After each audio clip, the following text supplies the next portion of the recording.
Assalamualaikum warahmatullahi wabarakatuh. Waalaikumsalam warahmatullahi wabarakatuh. Kami dari kelompok 7 akan mempresentasikan hasil praktikum dari tata letak fasilitas dan pabrik 2023. Perkenalkan, nama saya Muhammad Andi Prasetyo, NIM 201020700038. Dan saya perkenalkan, nama saya Besar Indra Biansa dengan NIM 2010700051.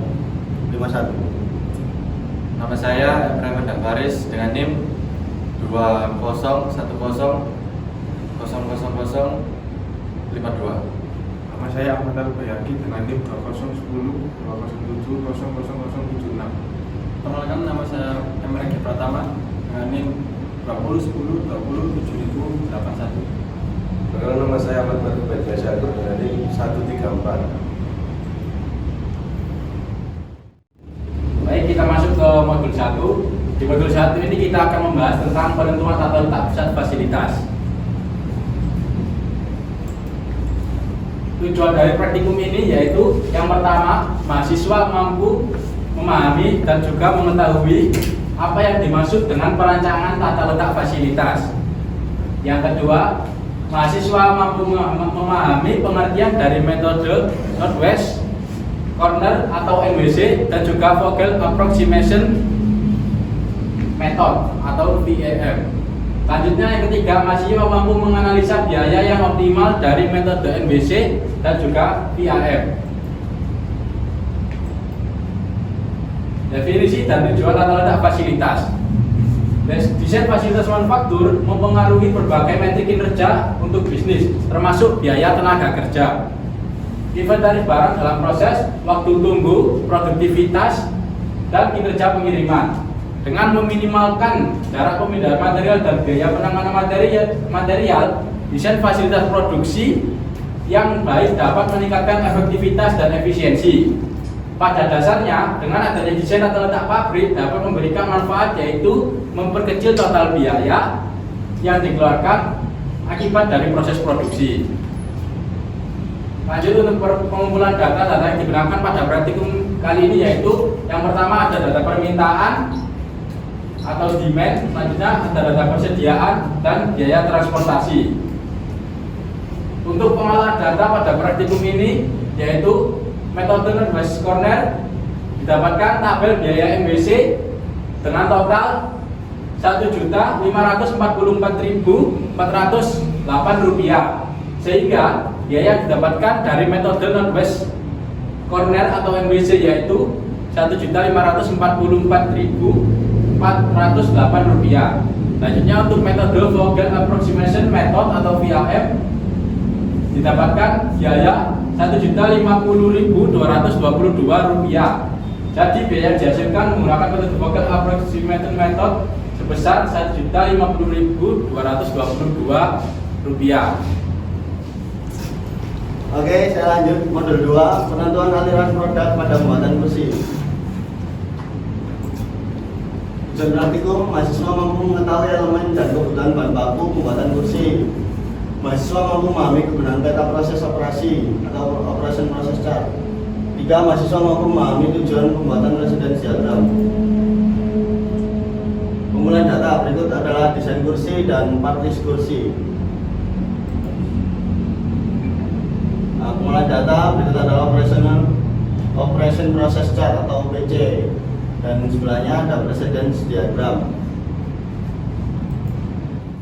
Selanjutnya modul 3, penentuan kebutuhan mesin untuk perencanaan tata letak pabrik pada pembuatan kursi. Tujuan paling utama dari tata letak pabrik adalah mengatur zona kerja dan fasilitas produksi secara ekonomis untuk menciptakan lingkungan produksi yang nyaman dan aman. Hal ini bertujuan untuk meningkatkan moral kerja dan kinerja operator. Penentuan tata letak dalam suatu pabrik sangat penting untuk berjalannya suatu produksi. Semakin terarah tata letak yang digunakan, maka proses produksinya juga akan berjalan lancar. Begitu pula jumlah warna fasilitas yang kurang diperhatikan, seperti jarak antara mesin-mesin yang berbeda. Hal ini dapat berdampak buruk terhadap waktu produksi yang membutuhkan waktu yang cukup lama untuk menghasilkan suatu barang. Akibatnya, efisiensi waktu produksi menjadi berkurang dan industri yang tidak memperhatikan pentingnya tata letak fasilitas produksi akan mengalami dampak yang negatif. Tujuan praktikum yang pertama, mahasiswa mampu memahami pentingnya tata letak dan perpindahan barang. Yang kedua, mahasiswa mampu memahami tentang penetapan jumlah mesin, kapasitas produksi, dan efisiensi mesin dalam proses produksi. Mahasiswa mampu mengetahui tentang peta aliran proses yang digunakan dalam proses produksi. Pengumpulan data tabel mesin proses produksi dapat dilihat dari tabel bawah ini. Pengolahan data 60%. Yang pertama, mesin bor 208 unit, mesin penghalus 213 unit, mesin pemotong 218 unit. Efisiensi mesin bor sama dengan 0,98 atau 98%. Efisiensi mesin penghalus 0,98 atau 98%, dan efisiensi mesin pemotong 0,98 atau 98%. Jumlah mesin bor ada 11 unit, jadi mesin bor yang dibutuhkan sebanyak 11 unit. Jumlah mesin penghalus ada 28 unit, jadi mesin penghalus yang dibutuhkan sebanyak 28 unit. Jumlah mesin pemotong ada 1 unit, jadi mesin pemotong yang dibutuhkan sebanyak 1 unit. Nah, kita masuk ke modul 4, yaitu tentang penentuan kebutuhan luas area dalam pembuatan visi. Penentuan luas area menjadi sangat penting dalam perencanaan tata letak pabrik dan fasilitas, karena hal tersebut juga menentukan keefisienan dalam memproduksi suatu produk terutama di perusahaan manufaktur. Luas area ini menjadi patokan utama untuk menentukan peletakan segala komponen pendukung dalam proses produksi, seperti peletakan mesin dan peralatan penunjang, space untuk aliran material, space untuk area pekerja, dan luas untuk area produksi. Tujuan praktikum, mahasiswa mampu memahami definisi material handling. Mahasiswa mampu memahami penggunaan dari raw set. Mahasiswa mampu menentukan luas area produksi yang dibutuhkan pada pembuatan produksi anak. Begitu ini untuk pengumpulan data. Ada tertulis nama perusahaan kecil yang kedua hasil pengumpulan dimensi manusia. Begitu ini untuk pengumpulan data di atas dapat dianalisa salah satu data inspeksi sandaran tentang kegiatan dalam pembuatan kursi. Untuk perhitungan waktu operasi didapatkan dari waktu OPJ dibagi 60 sehingga waktu operasi didapatkan sebesar 0,017 jam. Perhitungan kapasitas mesin per hari didapatkan dari 1 jam waktu operasi ditambah jam kerja sehingga didapatkan hasil sebesar 480 per hari. Perhitungan bahan diminta didapatkan dari demand per hari dan jumlah komponen sehingga didapatkan hasil sebesar 203. Perhitungan bahan disiapkan didapatkan dari scrap 1 per bahan diminta sehingga didapatkan hasil sebesar 203. Perhitungan efisiensi mesin didapatkan sebesar 5,85. Perhitungan total efisiensi didapatkan dari bahan disiapkan atau efisiensi mesin sehingga didapatkan hasil sebesar 239. Perhitungan mesin teoritis didapatkan dari total efisiensi atau kapasitas mesin sehingga didapatkan hasil 0,50, dan perhitungan mesin aktual didapatkan dari pembuatan hasil perhitungan mesin teoritis sehingga didapat hasil sebesar 1. Untuk luas area mesin, luas area peralatan, luas area kebutuhan material, dan luas area kebutuhan komponen, luas area setiap jenis bahan baku, luas area operator, luas area material handling, dan luas area produksi. Selanjutnya modul 5 yaitu penentuan ongkos material handling. Perencanaan tata letak fasilitas melibatkan pengaturan posisi dan penempatan fasilitas produksi di dalam area yang tersedia dengan tujuan untuk mendukung kelancaran proses produksi. Dengan melakukan perencanaan tata letak yang optimal dapat dicapai hasil produksi yang lebih besar dengan biaya produksi yang sama atau bahkan lebih rendah, waktu produksi yang lebih singkat, dan pengurangan jam kerja mesin produksi. Jadi, berapa sih arah? Tujuan praktikum yaitu yang pertama, mahasiswa mampu mengetahui apa yang dimaksud dengan material handling.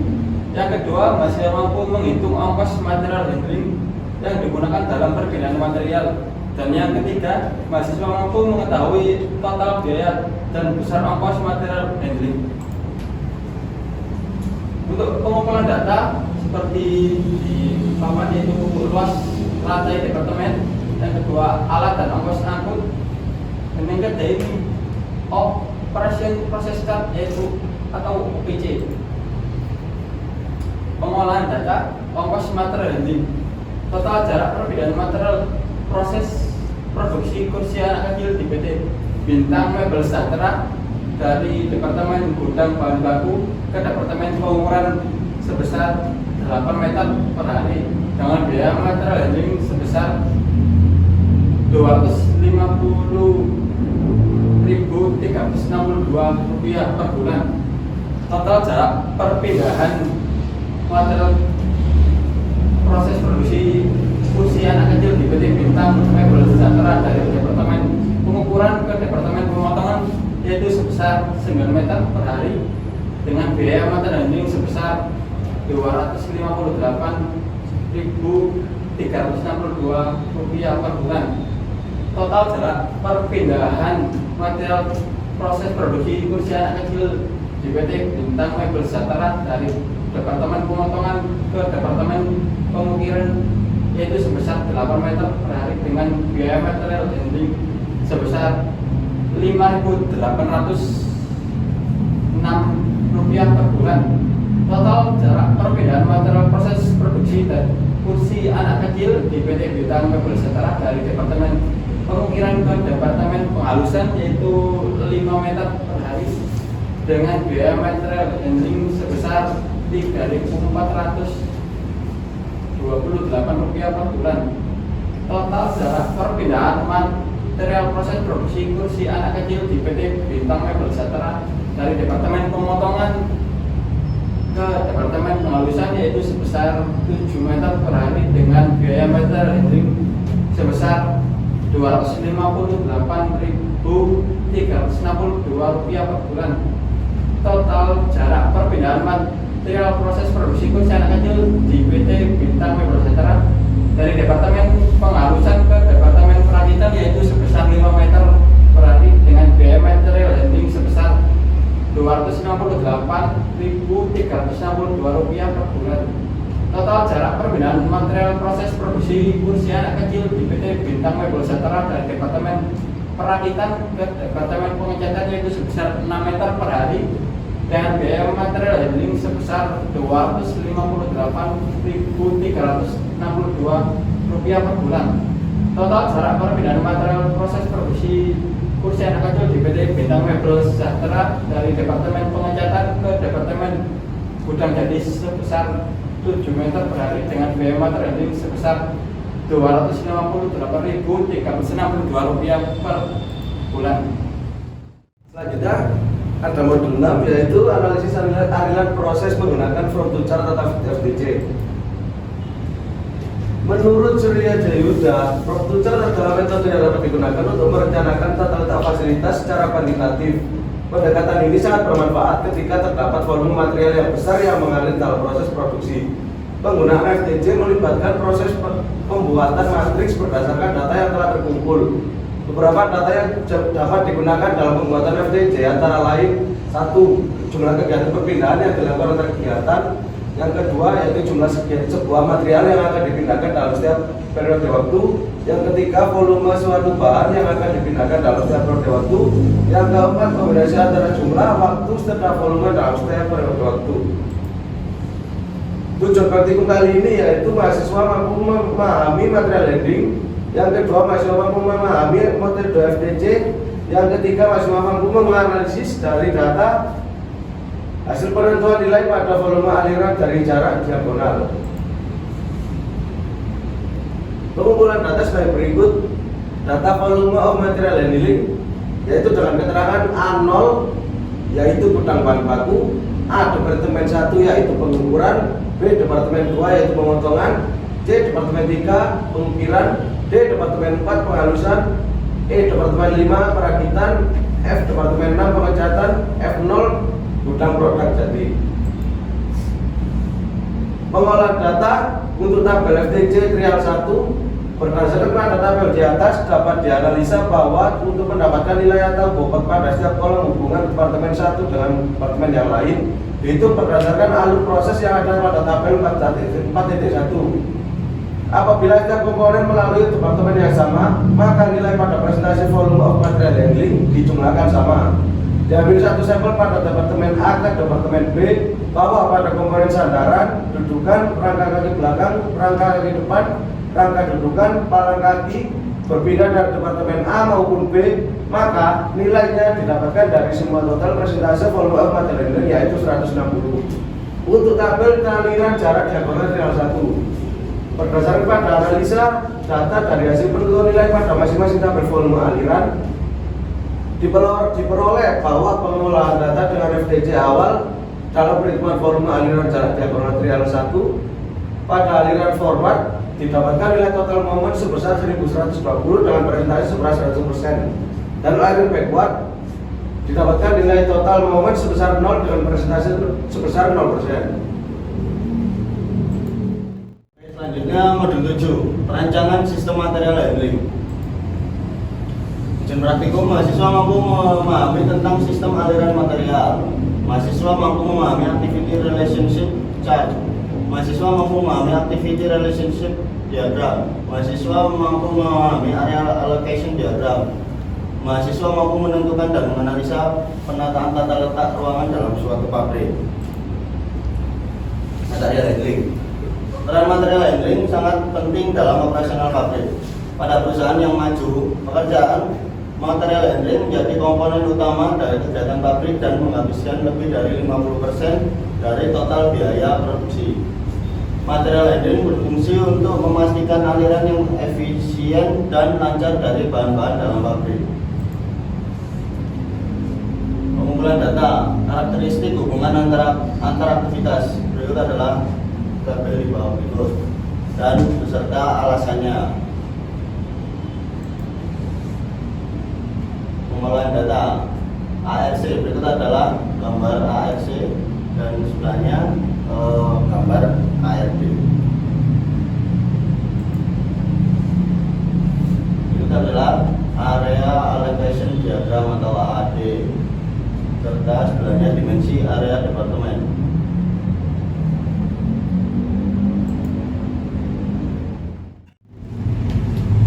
Baik, di sini kami akan menjelaskan desain pabrik dari kelompok kami.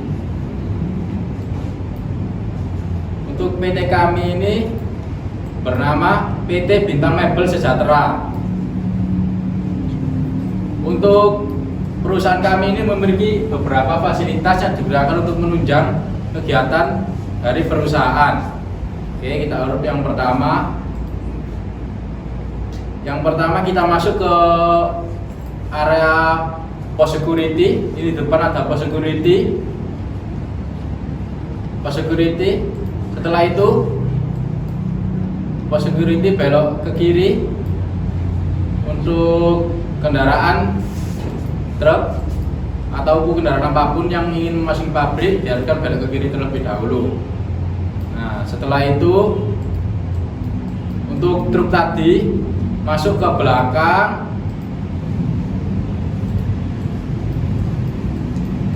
belakang sini, ke belakang pabrik untuk penurunan di gudang bahan baku. Selanjutnya langsung kita masuk ke area produksi. Area produksi yang pertama ini kita masuk ke gudang bahan baku. Di gudang bahan baku ini memiliki beberapa fasilitas. Antara lain yaitu ada rak-rak yang digunakan untuk kayu, menyimpan kayu. Selanjutnya langsung kita masuk ke area pengukuran. Pada area pengukuran ini kayu yang dari gudang bahan baku dilakukan pengukuran di tempat pengukuran agar sesuai dengan desain atau ukuran kayu yang kita inginkan.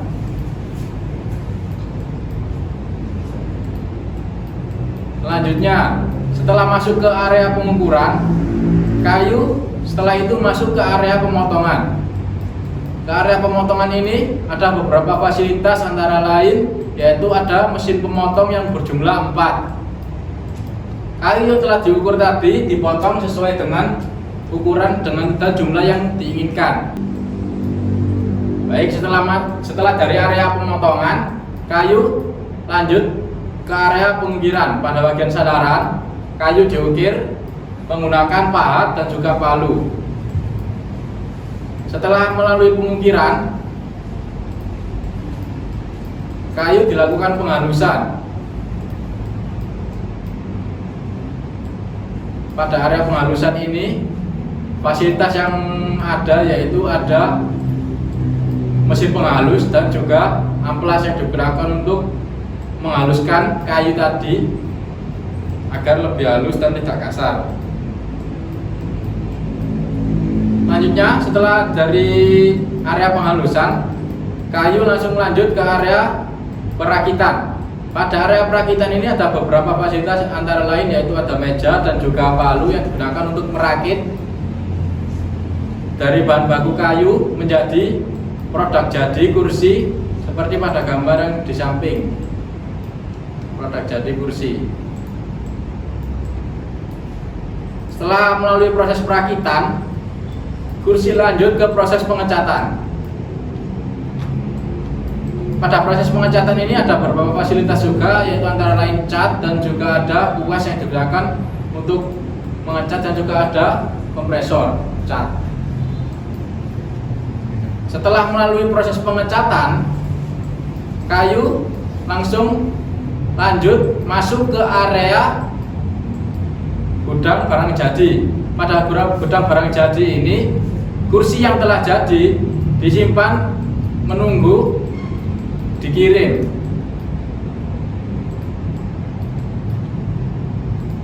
Pada gudang barang jadi ini juga ada fasilitas rak yang digunakan untuk menyimpan kursi yang telah jadi. Setelah itu, produk kursi keluar menggunakan kendaraan trek, keluarnya ke arah kanan menuju jalan sini ke kanan sehingga keluar lagi di pos satpam, pos security. Selanjutnya saya akan menjelaskan tentang fasilitas pabrik yang ada di dalam pabrik. Di sini terdapat ruang tunggu untuk proses administrasi. Lalu di sini terdapat kantor. Dan di sebelah kantor ini terdapat ruang meeting, dan di sebelahnya juga ini ada ruang pimpinan. Untuk di luar ruang pimpinan terdapat toilet yaitu 2. Lalu di sebelah kanan ini terdapat parkiran truk. Di sebelah parkiran truk terdapat smoking area, dan di sebelahnya lagi ada kantin. Di sebelah kantin terdapat taman. Di sebelah taman terdapat masjid untuk beribadah bagi umat muslim yang ada di pabrik, dan di sebelah masjid terdapat parkiran.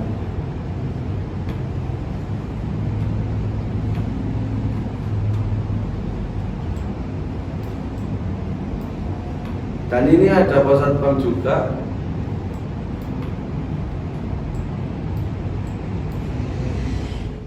Sekian presentasi dari kelompok kami. Terima kasih. Wassalamualaikum warahmatullahi wabarakatuh. Waalaikumsalam.